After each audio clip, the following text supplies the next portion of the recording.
Hello, hello, my friends.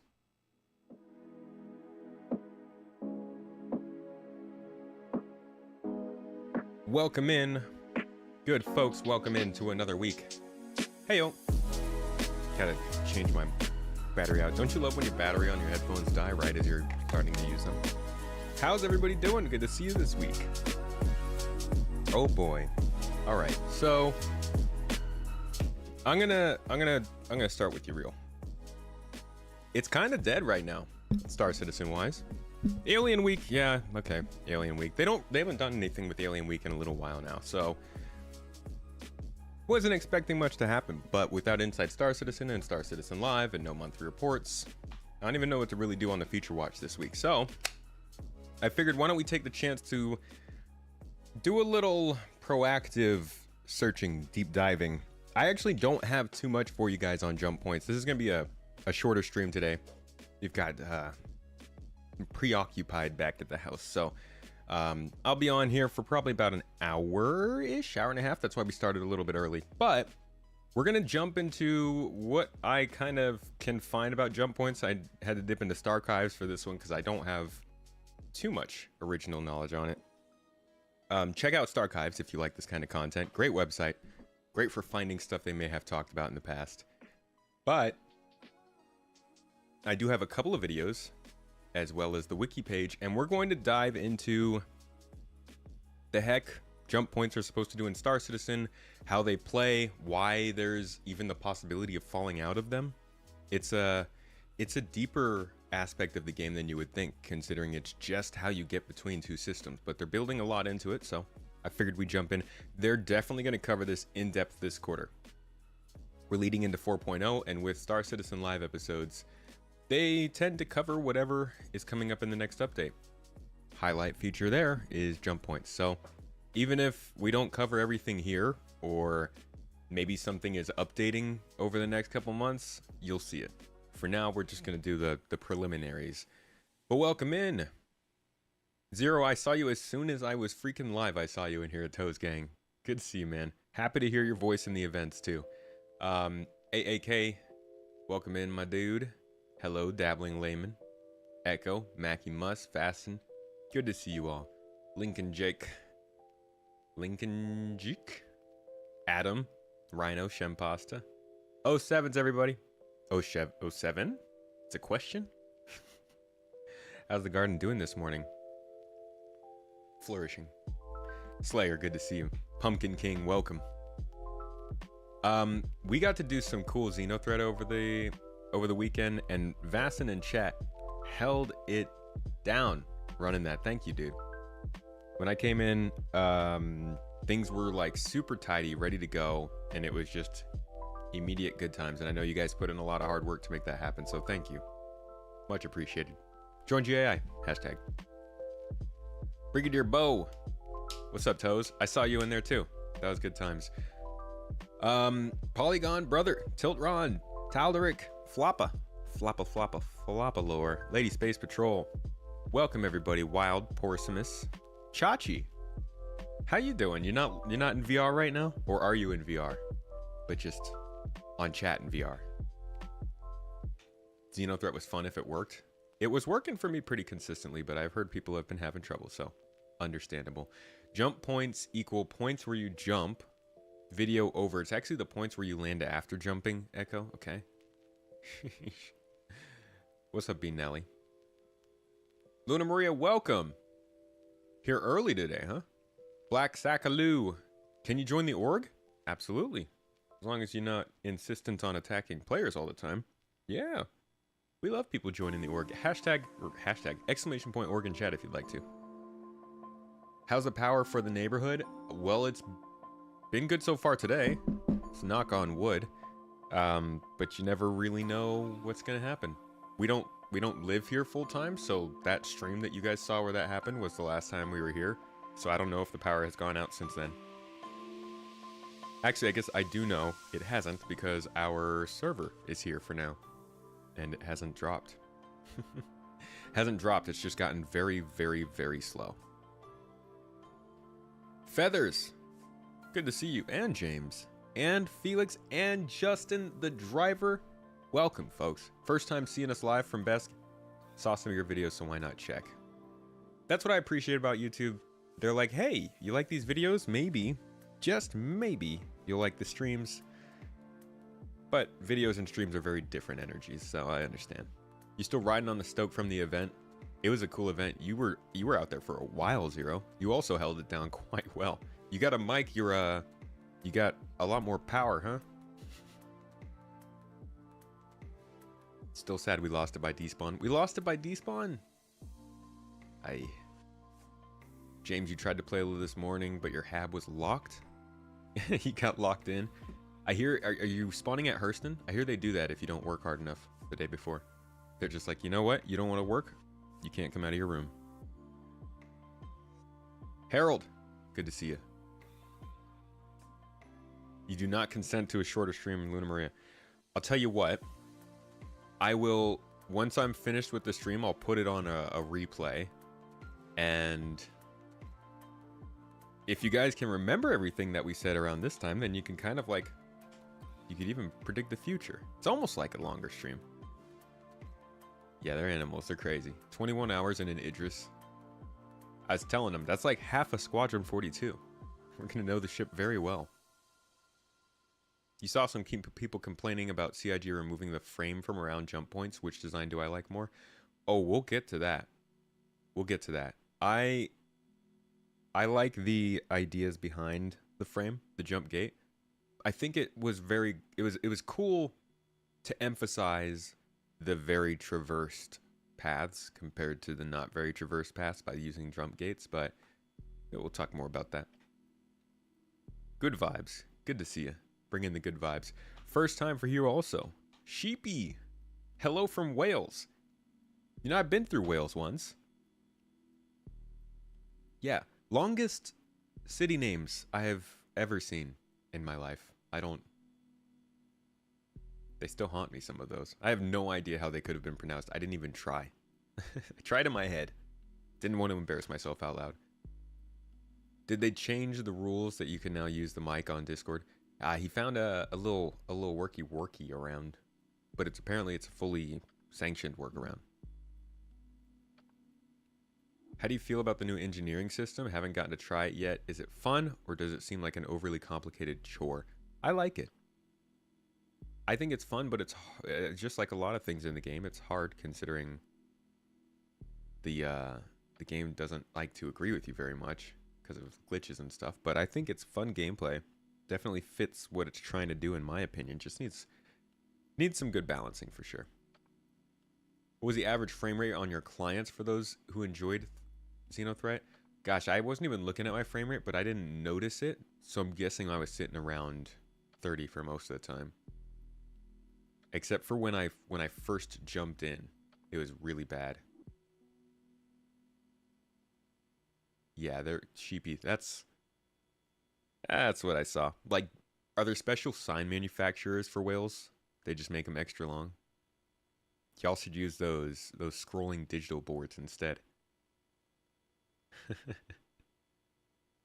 And that's actually the name, right? What we did this weekend is what I hope we get more of in the future. Yeah, I mean, the hope is that this was just a peek at what's to come with capital ship gameplay, which I think there's about to be a really big conversation starting. If not, I guess it kind of already has started, about how much content is made for solo players versus how much content is made for group players. And we're going to start to see a lot more content that's made pretty specifically for group players, I think. And that's going to be a conversation, because at the end of the day, like, if you have these capital ships, you need to make sure that there's convincing gameplay that requires a capital ship that you basically can't do unless you have a capital ship or a bunch of small ships. And Xenothreat's kind of that. But you got to balance it. You got to have good small form content, good large scale content, all the content in between. Got to be content bros. Got to be exhibit with the content. Yo, dog. You got contented. Hopefully for small ships, it's something less common. You can understand that big ships have exponentially more parts which can break, but small ones could be reliable. I think that in terms of parts breaking or malfunctioning, you're really only going to see that if you're pushing your parts and not paying attention to them. Like any other game that has like components in it, or weapons in them that degrade, I don't think it's going to be something where you go outside, you use your boost for 10 seconds, and then suddenly you have to go back to the shop to repair. I think it's more of, hey, you've been running with that same ship for a week. You got shot up a couple times. You did a bunch of low flying with air afterburn or with your boost. You did a bunch of quantum traveling and you haven't touched a repair shop. You haven't done any sort of work on your components. I think that everything we're going to do with engineering when it comes to ships malfunctioning, components going wrong, whatever it is literally the equivalent of just landing at a hangar pad and requesting a repair. So if anything, engineering's probably giving people with small ships more capabilities, because you'll be able to just land and heal yourself instead of having to fly all the way back to a space station. As for the component stuff, that components are just going to be the lifeblood of the ships. No more health bar for your ships, right? Components have health bar, and you have to disable the components to ruin the ship. I'm hoping, my dearest hope is that this system ends up developing something like how armor works on the machines in Horizon Zero Dawn. They have this really good system of like breakable armor, and the different pieces of armor that come off can give you different resources. So like, you know, I don't want it to be exactly like that in Star Citizen. I don't want to have some gamified pieces of collectibles pop off ships, but like I'd love to see the ship breaking apart and you choosing which parts of the ship you want to break apart, which we see with, you know, precision mode and component targeting and stuff. And then the ability to reap rewards from specific parts that you've shot at. It's like maybe you want to just disable a ship, take out its thrusters, then you can board it. Maybe you want to make sure everybody on board is, you know, in the worst possible situation, target life support. Or maybe you just want to leave them flying as a sitting duck and you take out their weapons. I don't know. Like, the ability to do that kind of stuff on the larger ships is worth it for engineering, in my opinion. Just give you a call, you'll fly your Vulcan out and take care of you. There's also that. This is kind of like the whole medical gameplay thing, where the idea of creating a situation in which players can require medics also kind of hurts FPS players, because then they could be stuck requiring a medic.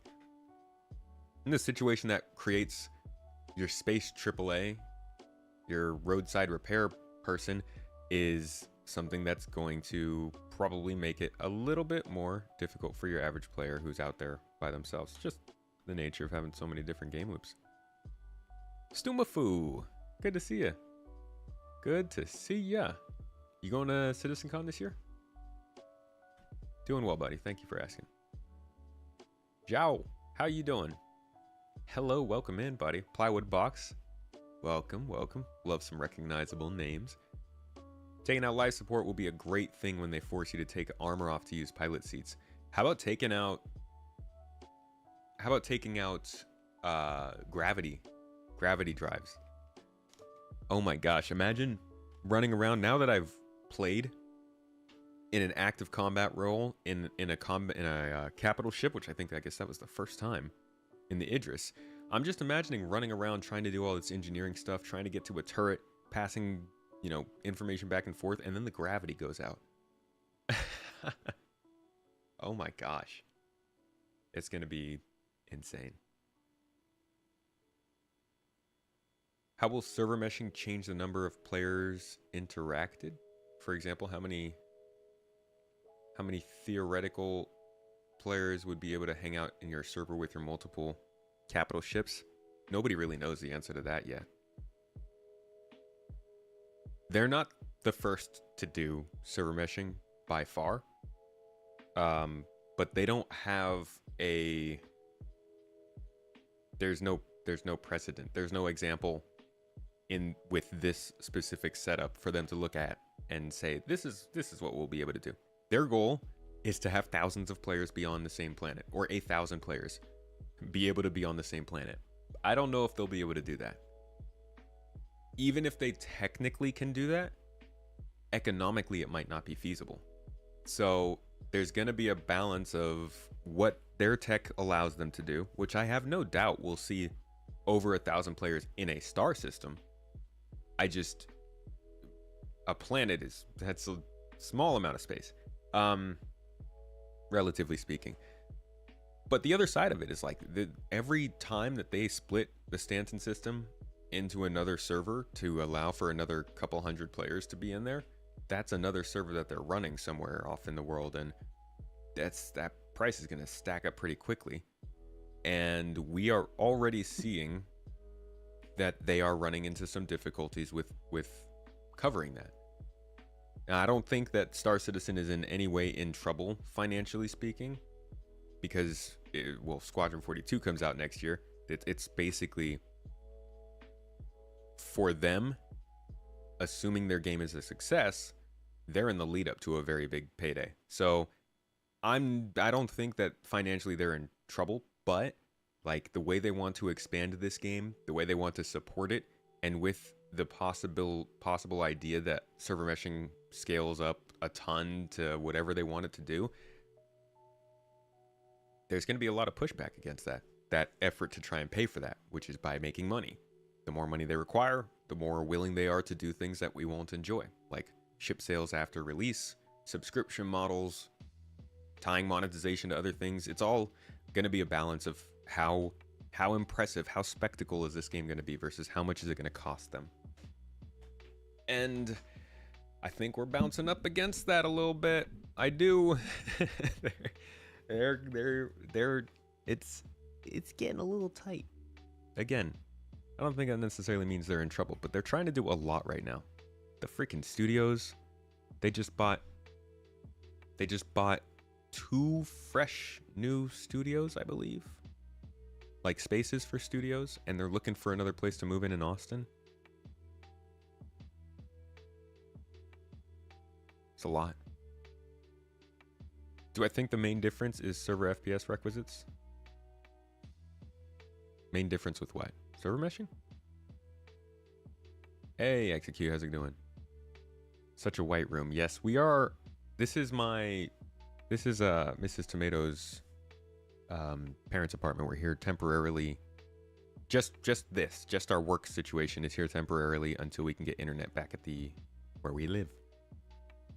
Your concern is that with each patch they release new features that introduce more bugs into the game, but there's little work being done to fix the existing bugs. Well, imagine if they fixed the existing bugs and then they released those new features which introduced new bugs to those things that they fixed.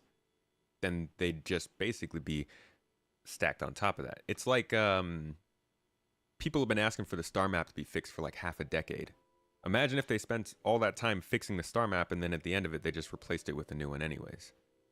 I think there are some bugs for sure that they could fix, but we never know where the code that leads to that bug is tied in. I was just watching a video about Rockstar Games history. Who was it? Somebody Dugan, I think, did it. And he talked about the coffee shop mod. You guys remember that from Grand Theft Auto San Andreas? Talked about the possibilities of why that was in the game. One was obviously that they wanted to have a little Easter egg in there for the people who wanted to have a more edgy game. The other, though, was that it was built into the game and had some kind of code in it that just if they removed it, it would have broken something else, and like dominoes down the line, it would have just been too much work to remove it, so they kept it in. And that's how a lot of glitches are too. Star map is a bad example. If they know for 3 years it will take so long to get the proper star map, some bug fixes is needed. I don't agree. I don't think that bug fixes are needed because we were able to get through it without them. It sucked, but I much rather would have the devs who are working on the star map get the star map done as soon as possible than have them put time into fixing things that don't break the game. I do think, though, we're at a different place with the game than we were 3 years ago. Like now, I'm less lenient with a bad experience. Don't understand why they don't release features patch and bug fix patch separately. This makes the game unplayable at times. You'd be surprised at how angry people would be if they released patches without new features too. I think they lose either way, but triaging the bugs is an important process. Nobody's perfect at it. I don't think they are. I think they leave some bugs in there that shouldn't be in there. But a lot of the time, just they got to get rid of them. In one of their press releases, they said their goal was 30 FPS, which is pretty ambiguous in present state. Ambitious. Do you think this is realistic? Yes, I do. I think 30 FPS on the server is realistic. Do I have a video that kind of goes over the history of Star Citizen development? I have a pretty old one. Let's see. I have... Should be in the popular list. It is not. Wow, it's been pushed out, huh? Cool. That's a good thing. This one right here is 3 years old. Jeez, yeah. 3 years old now. That's crazy. But it goes over the history of the development up until that point. I'll drop this in the chat for you. Oh, that's weird. My restream chat just crashed. I just lost all your messages, guys. I'm sorry. That's good. Did anything else crash? Okay, how about I just drop into the real chat separately since those do work. You love tech. You gotta love tech.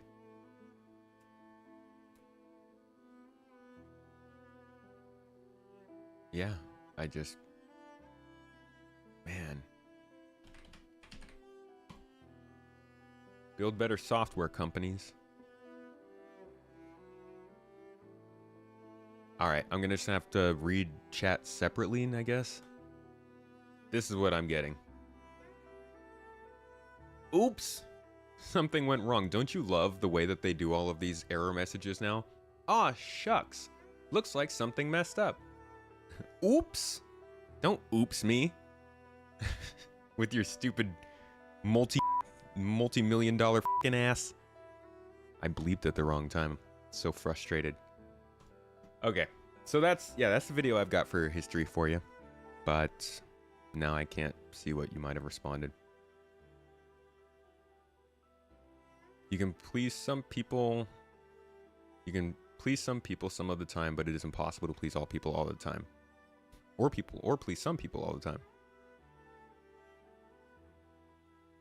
No Xeno threat today? Oh, I'm not playing Xeno. Mondays, we generally like to chat about stuff. Deep dives and whatnot. Wikipedia says 3.23.2. No Evocati test today, targeting Tuesday or Wednesday. Oh, boy. I'll have to try and put a video if they can get it out Tuesday, Wednesday. I'll have to try and put a video out end of the week.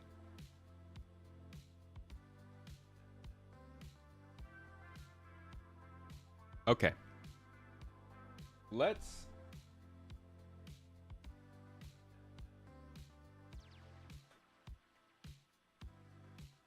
Okay. I just started recording and I thought it was going to crash everything. So a big part of why we were having some crashes was my NAS, my server actually started to fill up. Crazy.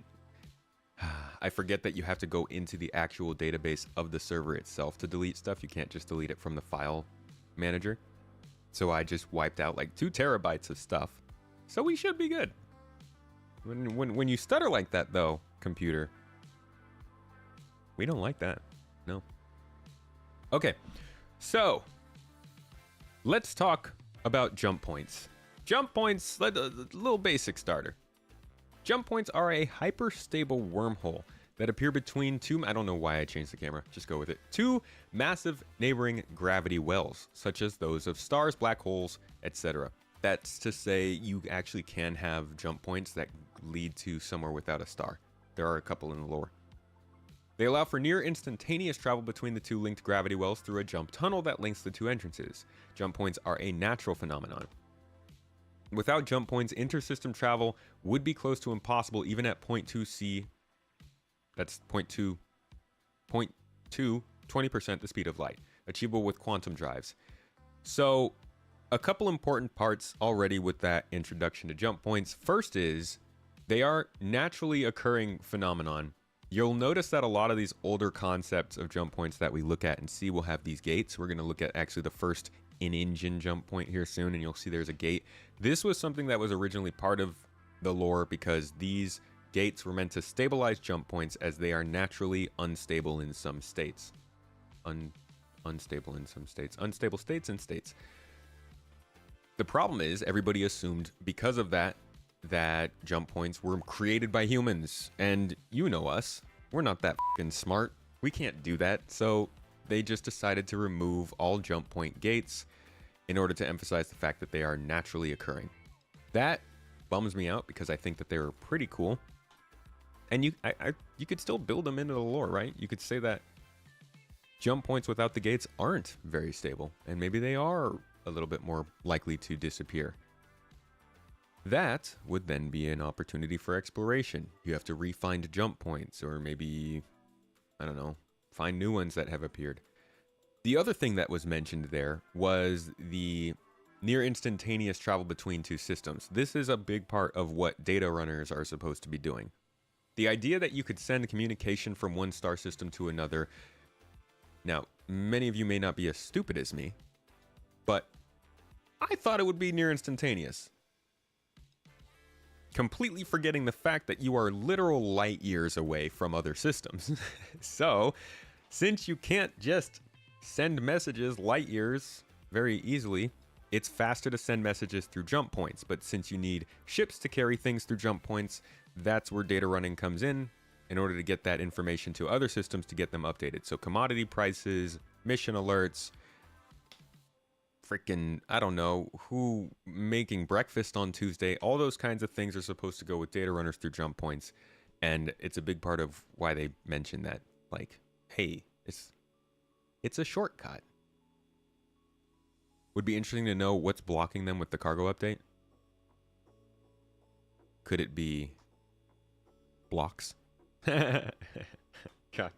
Get it? Because cargo boxes are block shaped. Cargo blocks.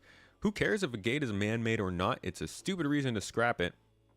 I mean, the people who get paid tens of thousands of dollars every year to write the lore probably care a little bit. No point in creating this whole thing if it's misunderstood, right? The Herald will have a purpose. The Herald will have a purpose. Although the two linked gravity wells are the major participants, gravitational interference due to the presence of a fairly massive substellar object such as a gas giant can radically alter the equation and thus position the entrance points farther from the star. We can see this in action in one of the best star systems in the game. Because, you know, we always like to take a crap on Sol.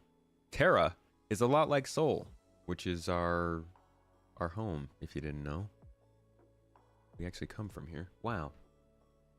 So when you look at Sol, you've got your inner planets here, which is cool. That's great.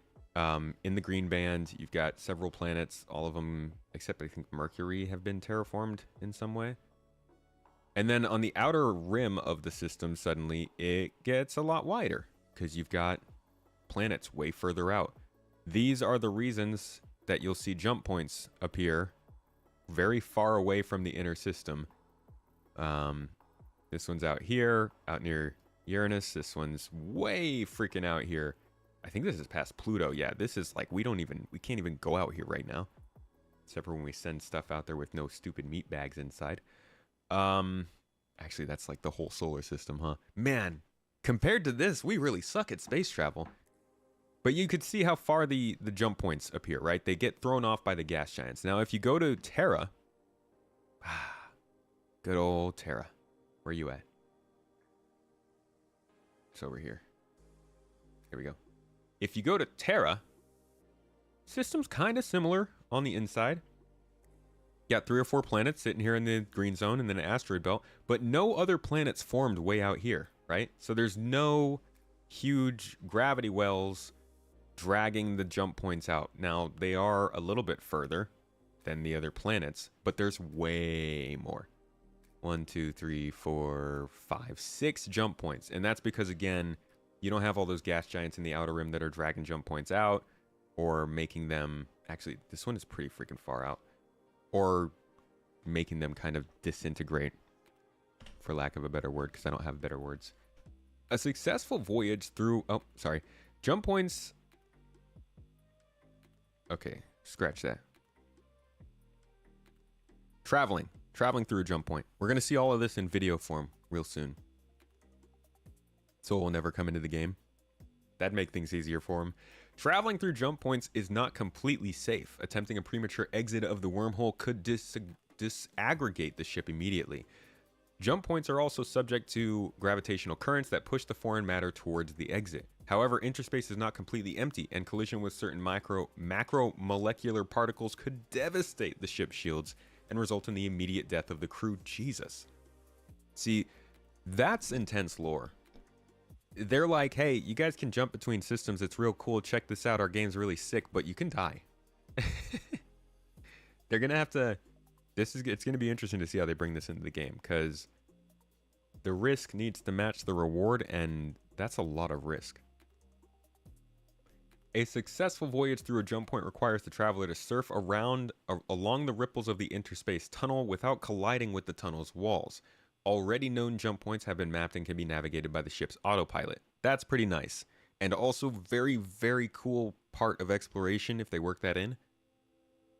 Saying, you know, making sure that we know jump points are a little bit... They changed... I don't know how they do it. Changing the location of jump points would seriously throw off economics. It would confuse the hell out of people. But for exploration purposes... having to rediscover that would be gold. That's a lot to put the whole game through for the sake of one part of exploration. It is cool though then that you have some that your ship can just navigate you through by default. That does lower the risk quite a bit. I'm sorry, the microphone placement is not doing it for me today. Bear with me. Low RNG chance to just explode. I don't think it's RNG. We're gonna watch a video of this happening in a little bit, and you'll see you're still flying the ship, kind of. It's like a whitewater raft or something. What's up, J Boomer? And then they said here, known stabilized jump points are marked off with large structures and usually patrolled to ensure that they can be legally and safely traversed. Where is this from? So that's, again, they left the structures in, but not the giant ring, which is kind of annoying.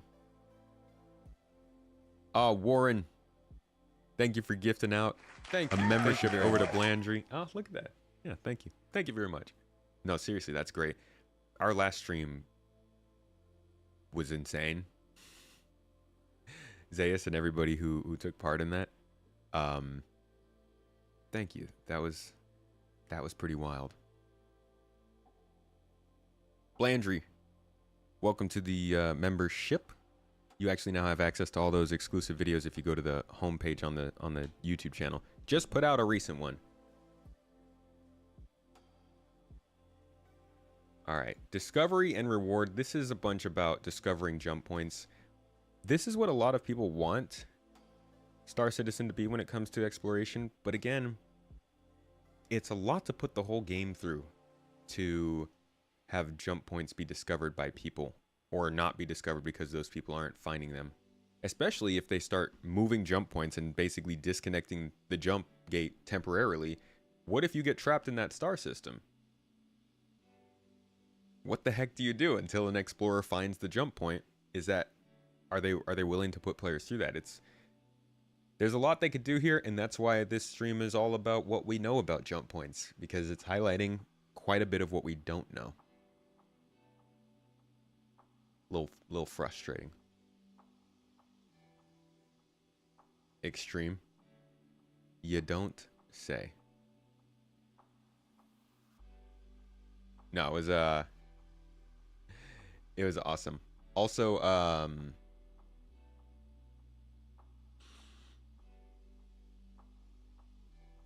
Hexor on YouTube and on Twitch. Huge. Much appreciation. All right, and what was said about jump points recently in Letter from the Chairman? I'm just getting all the basics out of the way before we get into video and start listening to people talk about this stuff. First jump point, that's it? Okay.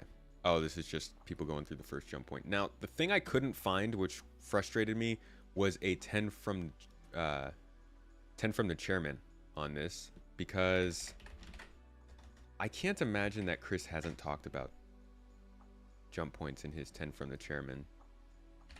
But if you go and you search, there's not really anything there. There's also a jump point to a system that disappeared and trapped a lot of people. Yeah, the Oratani system. It was actually the first time it had ever happened. So up until this point, imagine this, okay? Imagine we actually get out of the Sol system, like us humans. In the next 100 years, our space program explodes. AI, machine learning. Wow, we're so fast now. Cool. We're getting spaceships out of the Sol system through wormholes that we've discovered into other star systems. You move to another star system because opportunity, your family goes there, whatever it might be. Big life-changing move, sure. We've all moved places before. It's a big deal. Doing it to another star system is crazy. Imagine you move there and you built a life and you have a house and all this trade is happening and all is going well. 12 years in, you just get cut off from the rest of humanity. Like, no communication, no travel, no second chances. Forever, that branch of humanity that you just went into that system with is just cut off. Now progressing, evolving, discovering things on a completely separate track. That's the story of the Oratani system, and it's terrifying. And that actually happened in the lore before anybody realized it was possible. So the whole of humanity just freaked the hell out. People moved back to Earth. A lot of star systems saw like more colonization if they had more jump points. It just shook everybody. Kind of crazy. And that is around here somewhere. There it is. So if you go and you look at the jump tunnels around the system, you'll see that Oratani has none. Which is, oh, that sucks. I'm so sorry that happened to you. At least they have a nice planet here in the green band. But yeah, it's basically on its own. At least there's a lot of space. 34 AU. You could do some stuff with that. Good luck, folks. That system they got stuck in, they were failing settling it. Right, wasn't there complications with it because of the military? Like from the Idris system, I think it was. Like the Idris system got heavily exploited and Oratani suffered for it. Maybe it was Farron. There was some drama going on between these two systems. Yeah, this is like the local. This is where we spread to first. Imagine though if like Sol connected to the Odin system or something. Or the Sol system just randomly got a jump point to Bremen. That would cut everything so... no, sorry. Getting into the lore. Let's get back to jump points. Where are my videos? Here we go. Okay, just to be clear. Going back in time, I don't see any letter from the chairmans on this. We don't know if they're still alive, no. I have not read the last 3 Expanse books yet. Freelancer had jump points? Probably. I never got to play it.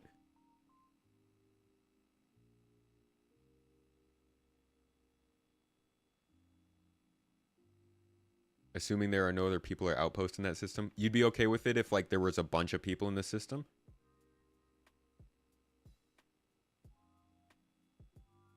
Is it I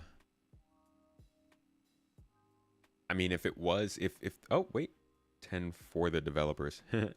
If there were a lot of people in the system, yeah, I don't know. I think you'd want to have all the people you care about there, right? Imagine you can't even see them. You can't even like, it's not even 2005 and your parents are finding their old classmates on Facebook. There is no cross-system Facebook at that point. There's no going back and finding old pictures of them in your... It's just insane to me. So you don't know about the jump points of Soul that's not on the map? I don't. I don't know that. That sounds fun. What's up, Trash Panda? Good to see you. Thank you for the sub on Twitch. 14 months, dude. All right, let's see.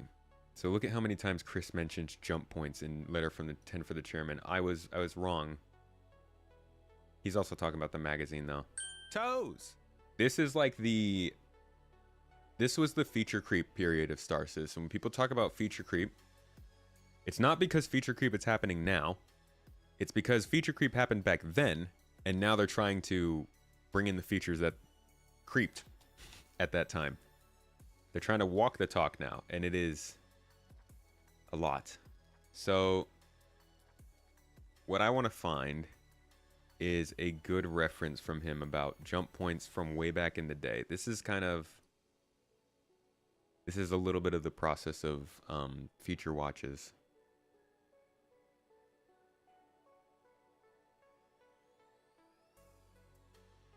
All right, let's see what he's answering here. It looks like he's talking about it quite a bit. Who asks, how will NPC ships deal with jump points?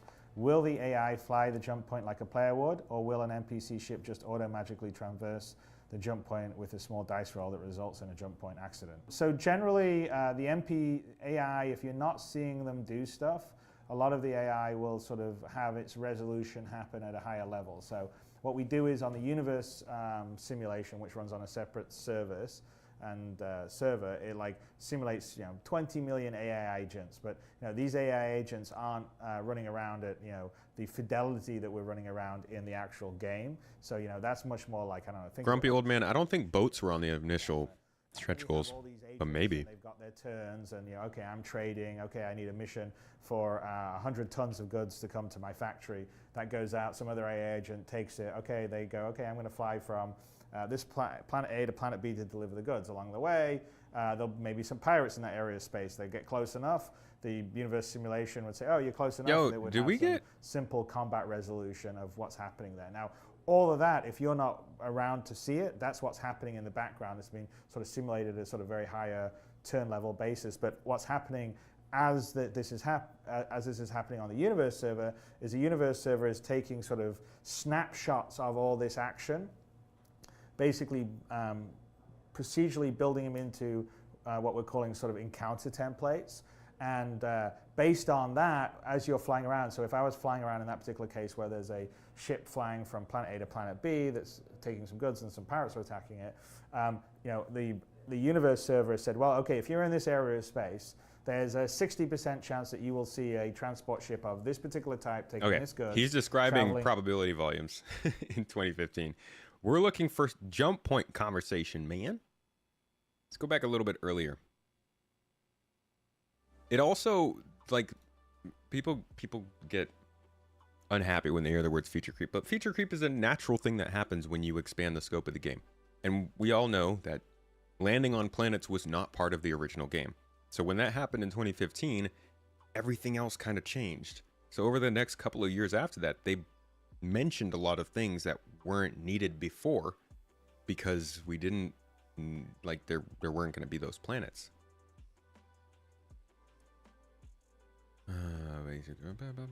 You've seen everything from light autopilot. All right, what is this? Can you tell us a little bit how you envision the artistic look and feel of moving through a jump point? Artistic look and feel. No, we want the functional look and feel.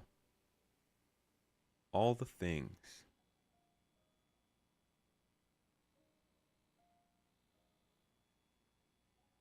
This is also, but this is 9 years ago. Like, this stuff, it's not guaranteed this stuff is going to stick in the game. Did we get raided on YouTube? A woo raid? It didn't even tell me. It said nothing to me that we got raided. What's up with you, YouTube? Welcome in, wooers. Who dropped the raid? Do you mind informing me? Did they lower the price of the con mat? It went from 6K to 1.5. I don't know. What kind of game was it meant to be originally? Ah. Hey, thanks for the raid. Appreciate you. Tier, is it? Where'd you guys come from? What were you up to? Originally, this game was going to be similar to what you see from Star Wars Outlaws or Starfield. We went over that last week. I think it was the 2014 CitizenCon, I think it was. Might have been 2014. This is what the game was going to be originally. I'm gonna fast forward through it for you. So basically you would glitch your way in on a 2 frame per second little video into the orbit around a planet. And, you know, same for a jump point, I assume. You do a little flying in the local orbit area, just like you do in other space games. Yes, you could get at your ship, good times, you walk around, yay, very cool. And then you would basically start your landing procedure, and the game would put you on a rails, basically a video that looks like gameplay, send you down into some clouds, transition you into what the actual city looks like. You're still not flying, you're on rails. This is actually exactly what Star Wars Outlaws does. And it would just fly you all the way down, and you'd land and then get off your ship. So it wasn't that much different, but the novelty of flying from orbit to planet was a big thing that came in 2015. On its own changes the game, but then you have to think about all the other things they had to develop in order to allow players to not only go anywhere on a planet, but guarantee there'd be content for them on those planets. So things like caves and rivers and just random artifacts weren't needed to be as in-depth back then. And a lot of that is why the game's taken a lot longer than originally expected. Now, they weren't on schedule originally, but after this changed in 2015, things got a lot bigger. You loved SC 2.0, but when 3.0 hit, that's when you open your wallet. 3.0 was a big point for them. A 3 point, you might say. Okay. Give me jump point talk. Give me jump point talk. Here we go.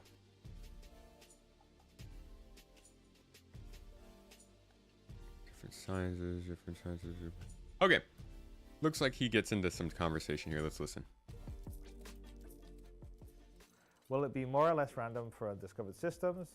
Do jump points widen with continuous use over time as trade lanes become established? So I don't think we're going to have the jump point itself dynamically change, but we will definitely have jump points of different sizes. So one jump point is big enough to take capital ships as well as smaller ships. Another jump point is only big enough for a small light ship. So think of it almost like a mountain pass and what you can fit through it. And so that will kind of make some interesting dynamics because maybe the bigger ship would have to jump around 2 or 3 hops, but a smaller ship can go there in 1 hop because there's this jump point that's pretty unstable and can only take a sort of small ship from the outside. So we're going to sort of use a little bit of that for some of the interest of the balancing, and obviously the jump points that allow the bigger ships to go through are probably the ones that become more common for trading lanes. So things like starfarers and stuff can go through them. So I think that'll make a kind of interesting dynamic in sort of trading lanes and what happens out in space. So, but that's still early stages of sort of the development of the persistent universe. Yeah, I mean, this is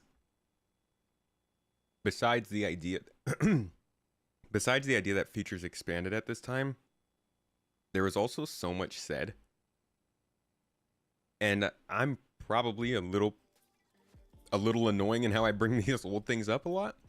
But if you compiled all the things that were said around this time, you could probably find some pretty, you could create a pretty big collection of expectations for this game that I wouldn't be able to tell you if would be here anytime soon.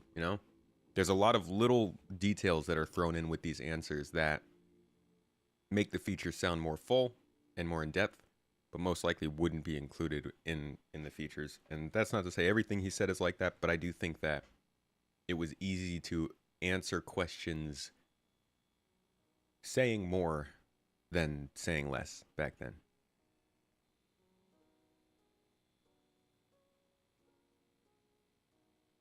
Let's see. What is this about? Exploration and jump points? Or do. Going for jump point. Okay, this is actually interesting. This isn't just about jump points, but a lot of people have questions about exploration. We just talked about it on Future Watch recently. Let's see what they have to say. Or YouTube, who asks, concerning exploration gameplay, what gameplay elements / mechanics can players expect from an explorer's lifestyle? Besides scanning for jump points, asteroid fields, anomalies, and derelicts, what other activities can an explorer do? Well, we sort of, we know that exploring is a big deal for people.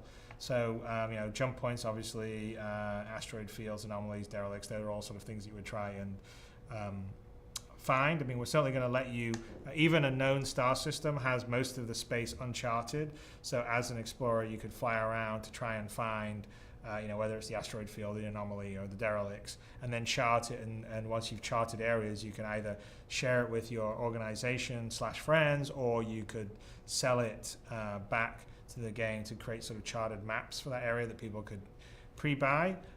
We are going to definitely have things like alien artifacts or some ruins on planets that you can go down and discover. So we'll sort of have definitely kind of scavenger hunt style stuff. Wow, that's crazy. It's almost like we've seen alien artifacts and ruins start to enter the game. People will continue to say that exploration can't be... Never mind. Not worth where it. You maybe have a very short kind of like, okay, I find an artifact and I've got to get 2 other pieces of this artifact, and that will give me a key that will open up this other thing that will allow me to get this rare item that would be really valuable. So there's a kind of a fair amount of that sort of stuff.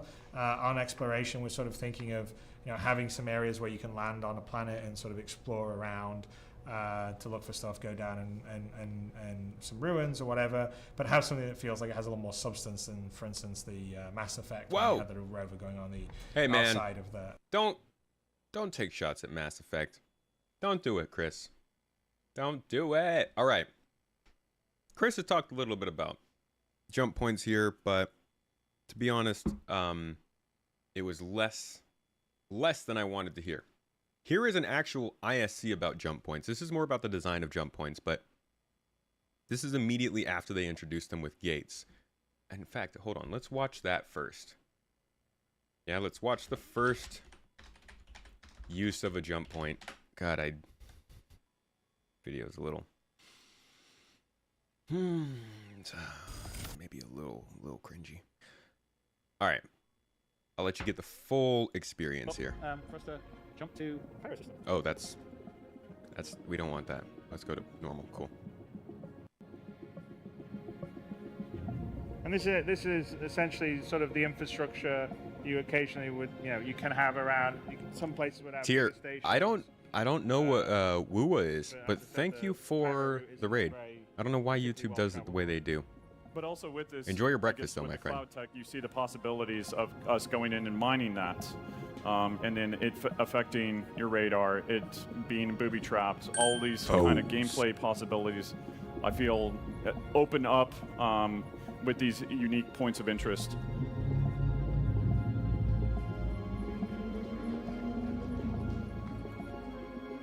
Do you guys think we should open it? Yes. I think we should go. Yeah. Let's do it.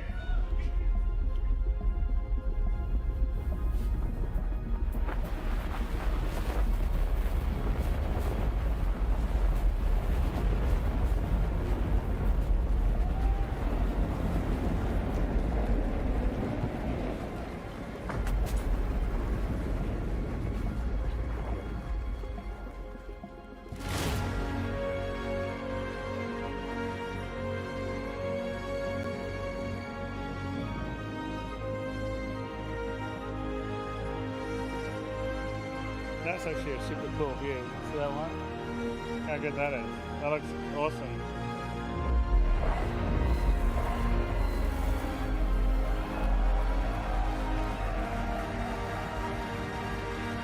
The frames! Oh my god. It reminds me of Star Citizen. So going through a wormhole is a little bit like riding the rapids. You don't really have much. You have lateral control, but it's being on a current. You're being pushed on a current, yeah. And you've got to keep inside the boundaries of the wormhole. And actually, if Sam gets a little close, you'll sort of see interference on his screens. And of course, Stanton's just going away in the background, and Pyro's coming in here. I swear later on he says something like Pyro was just streamed out or Stanton was streamed out and Pyro was streamed in, and I'm like, Chris, no, shut up. Don't say that. You sort of see the particles that are giving you the idea where the centerline current is. You have to anticipate to keep on the course, because if you don't, you go off and you go into the boundaries of the wormhole, you could end up just being spat out in just space in the middle of nowhere, or severely damaged.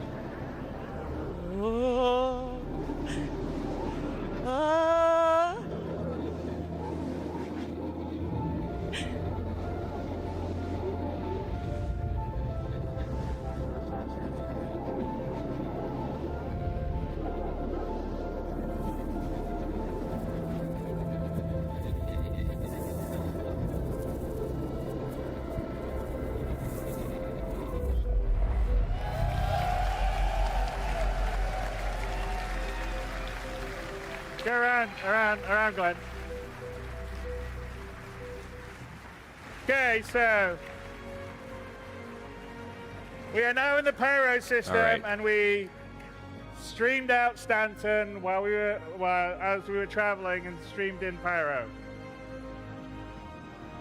Maybe they did. Maybe it wasn't server meshing. Maybe they had them in different object containers, and it was the case. But that was the look at what they wanted it to look like back then. Now it's changed. They don't have gates anymore. They have gotten rid of the gates. I see people asking in chat. They are gone. Jump gates, they don't want to have them because they don't want people to freaking calling me. They don't want people to think that these are man-made structures. I don't get that. I don't understand that, because that's such a weird, it's such a weird reaction. Because people think a lot of things about this game, and that doesn't make them change the design. I don't know. I'm wondering if there was something else, there, like some other reason. Somebody just changed their mind. Chris is like, I don't like gates anymore. I like points. Make it to point, because it's a bummer that they're gone. They had some amazing concept art for them too. Hold up. Let's see if I can find it. See if we can do a quick speed search. I saw it. I swear I saw it. Come on, I know it. I know it. Not you. Not Hermione. Man, maybe I didn't see it. Maybe I'm a fool. There's too many pictures. Oh, we're on C. I can just search. Cool, I always forget that. So this is the thumbnail for the YouTube one. I love this picture.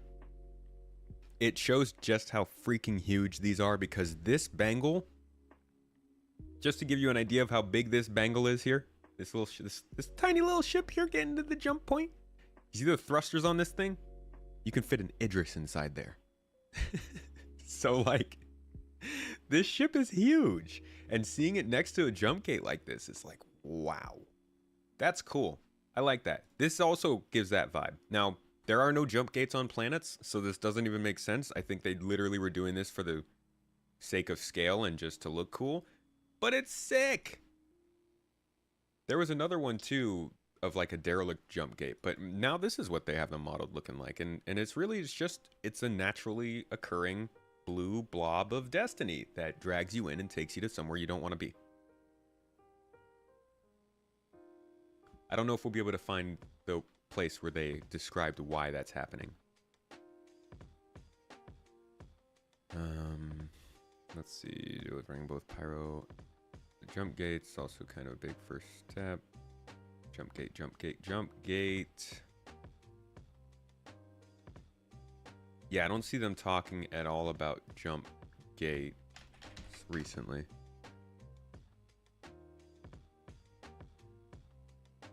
Star Citizen wasting time on cool design to hype people expectations only for them to throw it all away. Hey man, I doubt that's just a Star Citizen thing. what I would give to see the development cycle of GTA 6. Imagine all the crazy stuff they've done and then scrapped. Meshing together, navigating narrative. Oh, did they talk about it here? Jump point. No.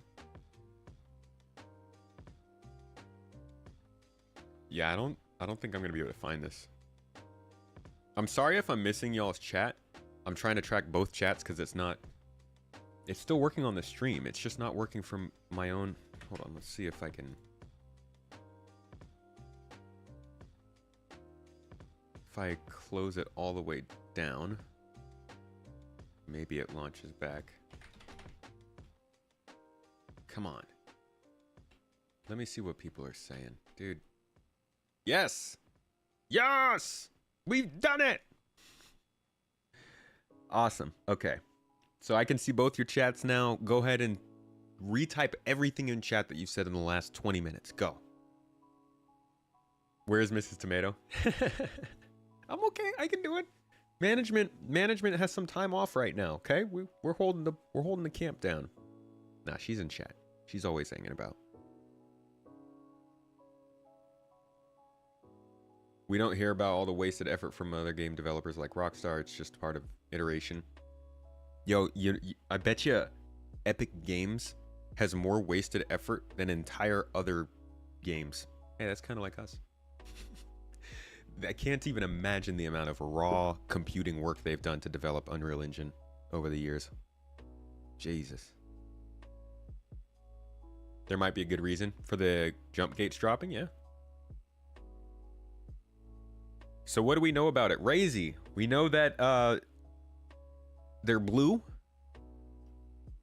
and they're soft. You just realized that the audio is not in sync with the video. Is it bad today? Interactive wormhole gameplay? Yes, that is still planned.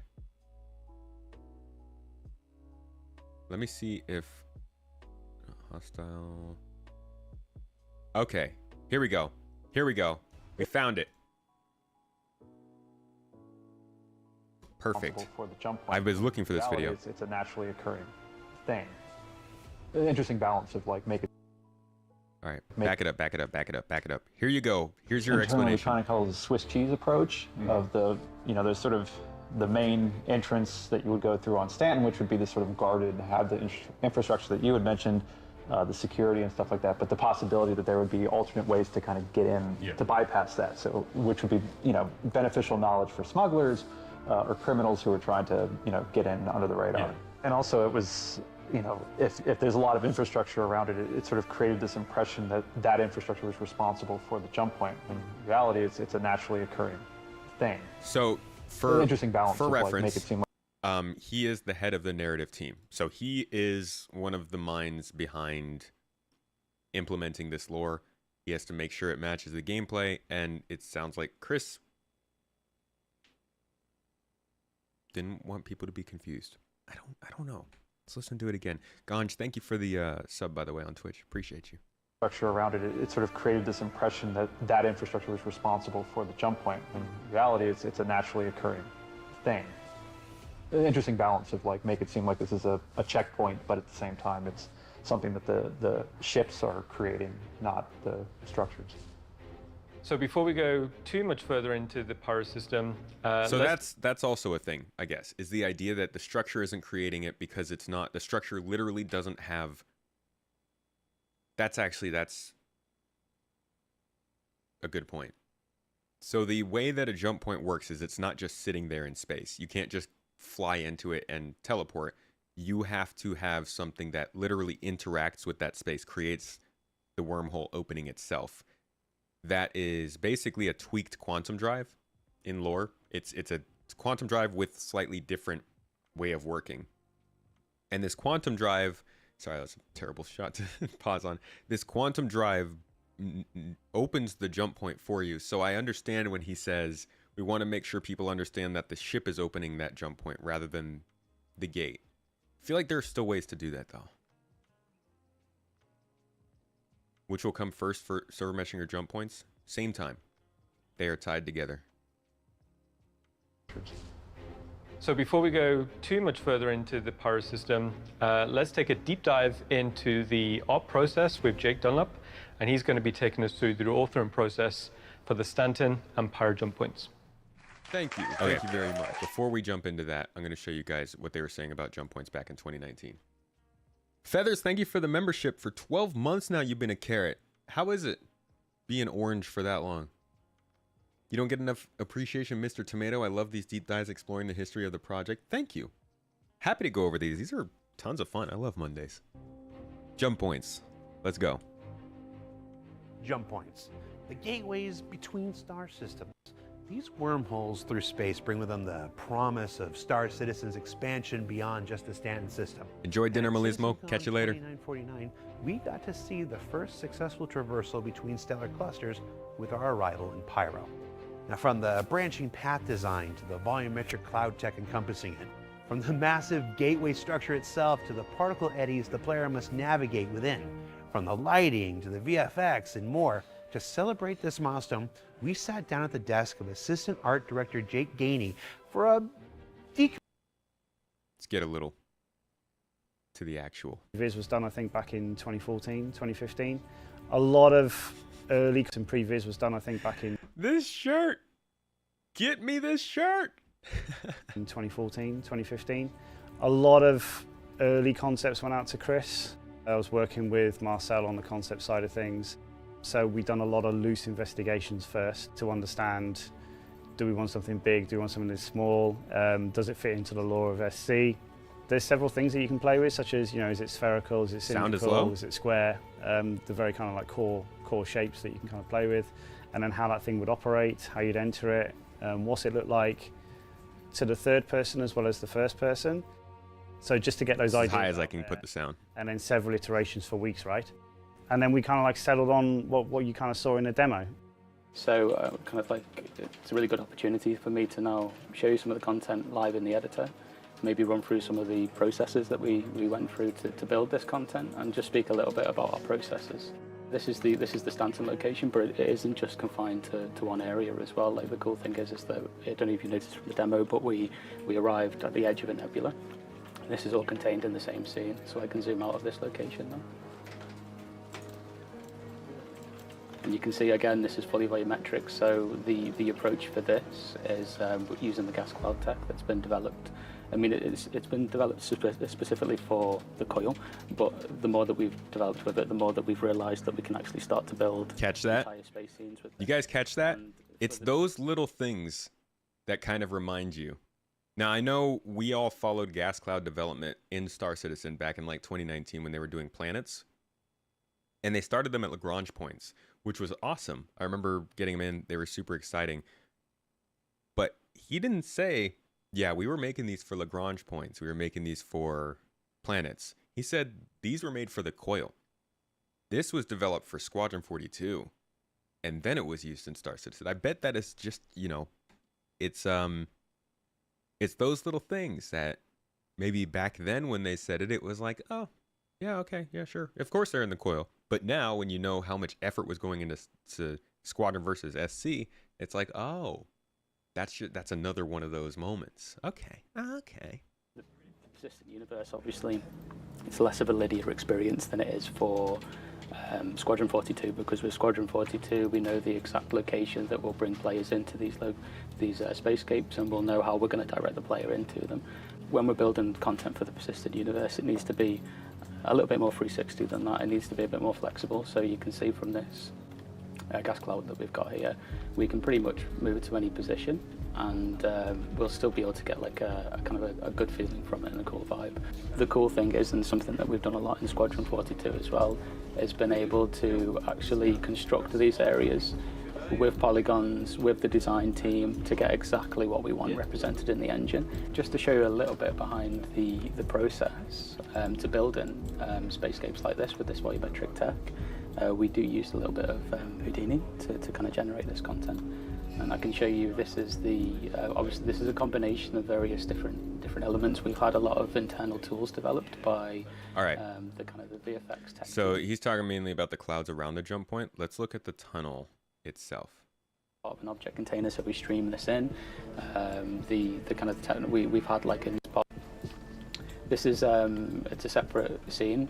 Actually, in the game, it's part of an object container, so we stream this in.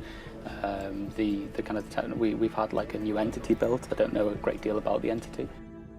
The awesome part of this is as you're traversing through the wormhole, we're actually going into a completely new system. You know, we're not faking anything here. We're actually traveling to a new system, and even myself working on this every single day, that still blows my mind. I'm still kind of completely taken aback by the technology that we're able to kind of bring with this game.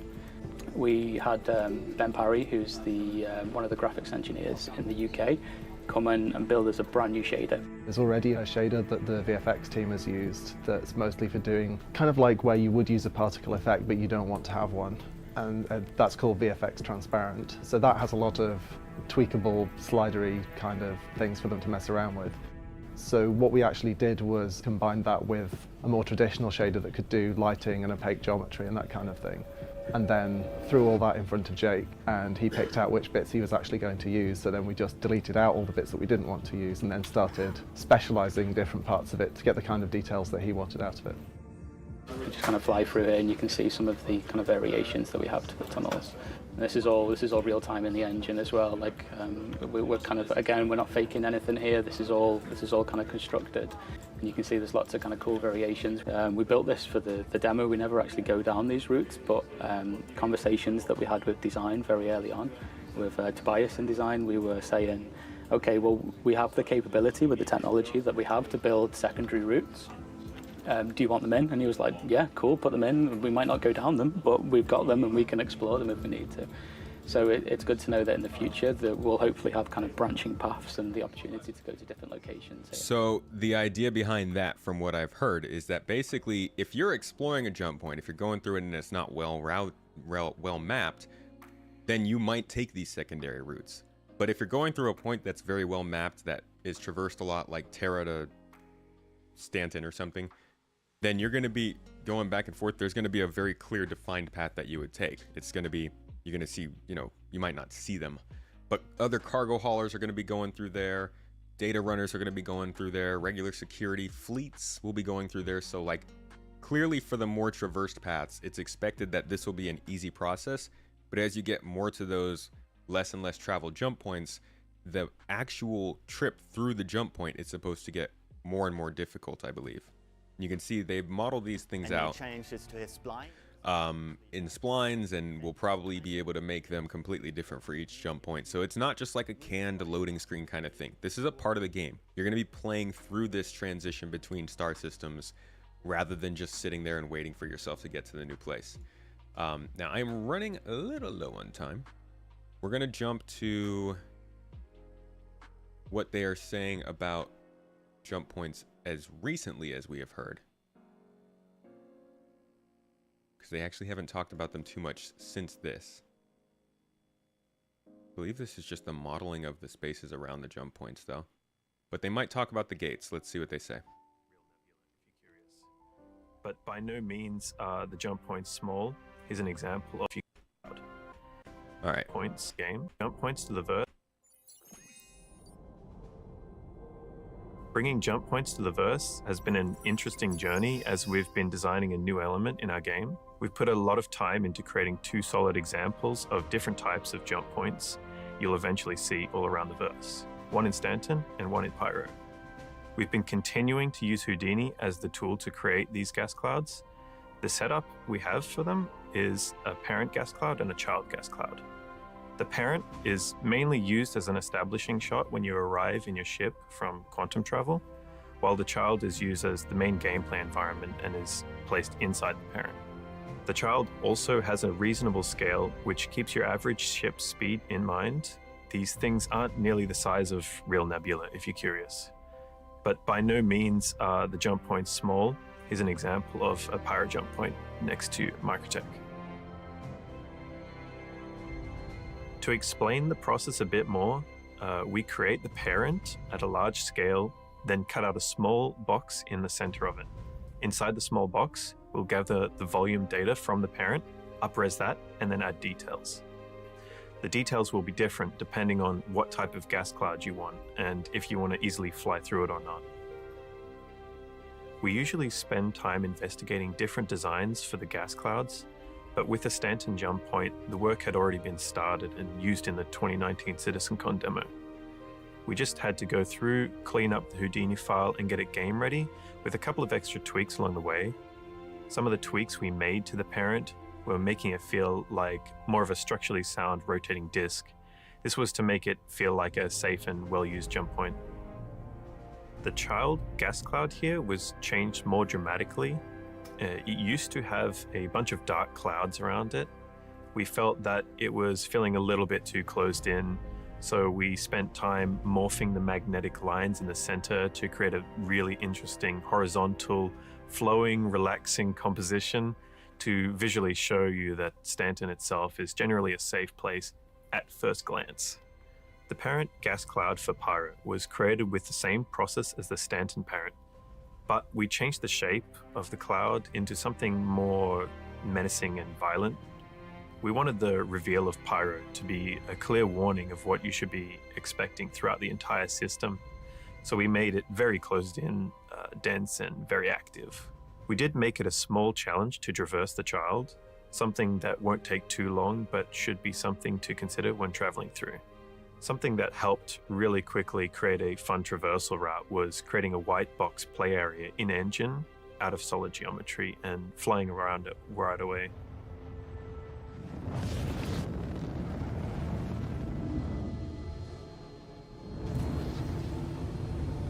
After we were happy with the route, looks like you're inside of a giant Tim Burton designed pumpkin. We converted it to a volume and combined it with the upresed area of the parent to export that out as the child cloud. See, now that's better. God, that's beautiful. Oh my God, imagine flying through this. We wanted to make sure that these systems feel very different from each other. Some ways in which we did this was by the shape of the jump points. As I had mentioned before, Stanton feels very clean, put together, and generally safe with the disc-like form that it has, but Pyro feels like it's more violent, distressed, and this shows in its form. The comparison is shown well in both of the child clouds. In the Stanton child cloud, we have nice long strands of the magnetic waves that encapsulate the jump point that feel harmonious, beautiful, and free, whereas in the Pyro cloud, it shows almost the opposite. The walls feel like they're closing in on you, moving in unpredictable ways, completely unstable. Your ship could enter into a wall and disappear within a second. Lighting also plays a big role in how we feel about these spaces. You can see pretty clearly here there's no gate anymore. And we all know that, but you know, there it is. These are dramatically different. This is from CitizenCon 2022. And tone and lighting is the key to that. So that's a brief look at jump points. They've evolved quite a bit since last time you saw them. Enjoy the rest of the show. And I don't think we've seen them evolve since then. I believe that is really the most recent look we've gotten at them, and that was almost entirely art-based.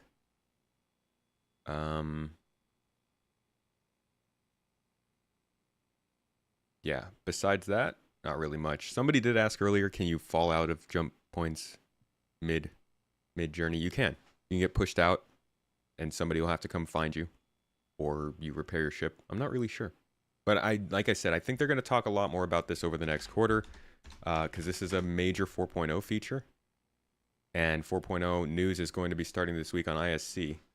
Hope they would announce it here, so we'll see what else comes from it. But that's what we know about jump points, my friends. I didn't, like I said, it's a short one. I didn't have really much to look at when it comes to this. Just a little bit of talk about how jump points work with server meshing, I guess. Second solar system. That's really the primary objective. What a little bit better at planning and anticipating some of the challenges. The goal of the summit is really to flesh out the steps to get there, with the objective to ship a second solar system. That's really the primary objective. What do you call a jump point for you? Because we are talking a lot of the low technical stuff. That's what I want to know. Some of a secondary goal is talking about. Goodbye. Secondary goal would be talking about the low technical groundwork to enable features like jump point. Really just that jump points and server meshing are tied together. But yeah, that's it. There is ISC this week, I believe. This is it. This is when it starts. We finally start getting weekly news on 4.0 and beyond. Like, God, it's been a lot to get here.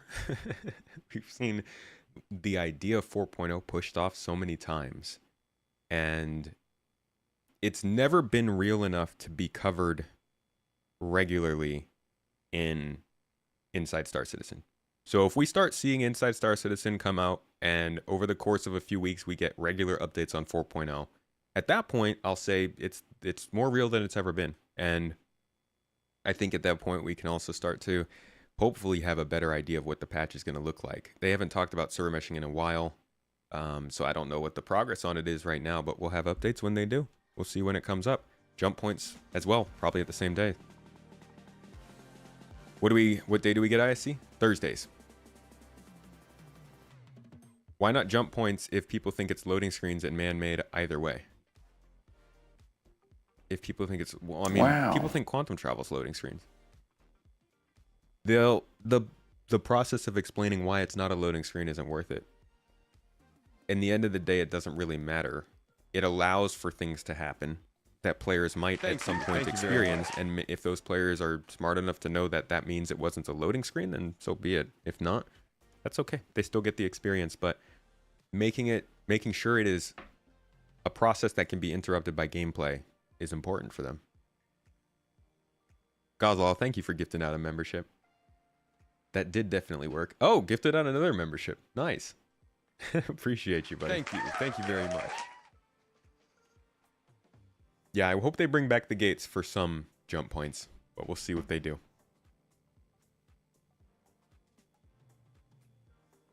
Yeah, I think we'll get another test for Pyro. We'll see another preview channel. Or maybe Evocati, I guess. Trying to get Death a membership. Oh, Death Factor. You might have to toggle the setting to get it. Thursday is when we can probably start to see more 4.0 news, but you know, I will let's maybe it won't be 4.0. It's supposed to be 4.0 season for ISC, but maybe they open up with something else because they're not ready with the content. I don't know. We'll see. Thank you. There's a good chance there'll be 4.0 news on Thursday though. Gozlaw. You can't just click his name and send it. Jump gate camping, which is totally fine. He said recently that they're choosing the Swiss cheese method, which is to say that jump point camping won't be possible because there will be so many different exits from a jump point. Listen to this. The secondary and tertiary routes that would lead into the main jump point and then funnel out. Yeah, we kind of call it, internally we kind of call it the Swiss cheese approach of the, there's sort of the main entrance that you would go through on Stanton, which would be the sort of guarded, have the infrastructure that you had mentioned, the security and stuff like that, but the possibility that there would be alternate ways to kind of get in to bypass that, so which would be beneficial knowledge for smugglers or criminals who are trying to get in under the radar. And also it was if there's a lot of infrastructure around it, it sort of created this impression that that infrastructure was responsible for the jump he point. doesn't explicitly say that. The exits are different, but there are different exits. Some of them you can find just by searching out, I guess, secondary routes, but also it's supposed to spit you out in different places so that they can't camp you.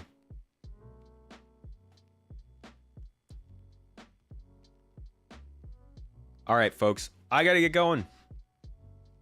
Big old thank you though to everybody who was here for a good old short talk on Monday. Hope you enjoyed, and I will catch you later on in the week. Let's see. Man, they really just overload you with this menu now.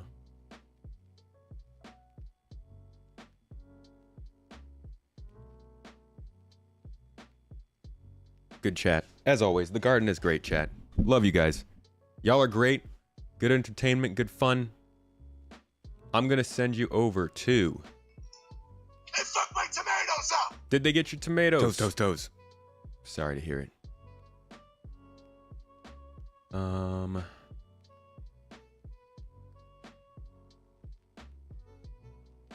Hope they don't give up on jump gates. Same Z's, bruh. Same. I really hope they don't. All right, I'm gonna send you over to Sigelian. Probably doing some, I don't know what this man's doing, but we'll see. You guys have a good one. Make sure he's in good hands. Go give him some entertainment in chat. Drop the tomatoes, the toe raids. Let him know. I've got to peace out and get back to the house, so I won't be able to stick around, but you give him my love. I love y'all. Have a wonderful day. Eat something yummy. Give somebody a hug. Tell someone you love them. And I'll see y'all later. Bye.